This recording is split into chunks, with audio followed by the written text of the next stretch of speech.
Naitwa Safia Mjuberi, ni afisa maendeleo ya jamii kutoka halmashauri ya wilaya ya Kakonko. Katika kutekeleza ilani ya Chama cha Mapinduzi, tumeweza kutoa mikopo itokanayo na 10% ya mapato ya ndani ya halmashauri. Katika kata hii ya Kiziguzigu tumeweza kutoa mikopo kwa vikundi viwili. Kikundi cha Matumaini, lakini kikundi cha Wajasiriamali Upendo, ambapo kikundi cha Matumaini tuliwapatia kiasi cha shilingi milioni 6 na kikundi cha Wajasiriamali Upendo tumewapatia pia kiasi cha shilingi milioni 6, ambapo vikundi hivi vinatekeleza miradi yao. Kikundi cha Matumaini wanajishughulisha na ufumaji wa vikapu, lakini pia kikundi cha Wajasiriamali Upendo wanajishughulisha na kununua na kuuza mazao. Miradi yao inaendelea vizuri, ambapo inapelekea wanaweza kufanya marejesho kwa usahihi. Kila mwezi wanarejesha kiasi cha shilingi 500,000, ambapo marejesho yao ni kwa muda wa mwaka mmoja.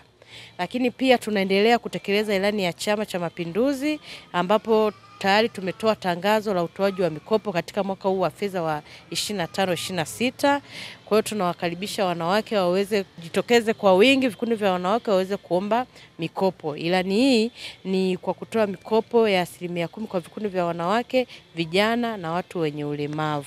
Kwa majina naitwa Febronia Edward Kagoma, ni mkazi wa kijiji cha Kiobela, kata ya Kiziguzigu, wilaya ya Kakonko. Sisi ni wanufaika wa mikopo ya 10% ambayo inatoka kwenye pato la serikali. Kwa kweli katika mkopo huo tumenufaika, tumeweza kupata mtaji, tumeweza kukopeshwa milioni 6 kutoka katika pato la ndani la 10%. Zamani tulikuwa na mtaji kidogo, lakini sasa hivi tuna uwezo hata wa kulangua hata mazao, tuna uwezo hata wa kucheza hata vikoba mitaani. Kwa kweli tunaishukuru sana serikali ya Muungano wa Tanzania.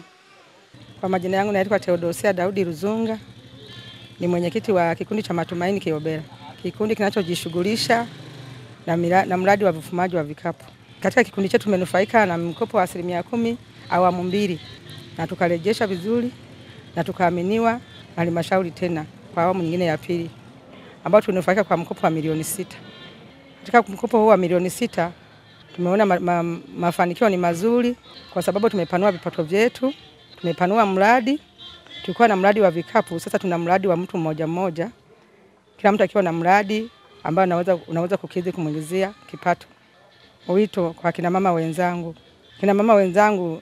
napenda kuwashauri kwamba tuwe na uthubutu wa kufanya kazi za kijasiriamali ili tuweze kuaminiwa na halmashauri, tuweze kupewa mikopo ya 10%.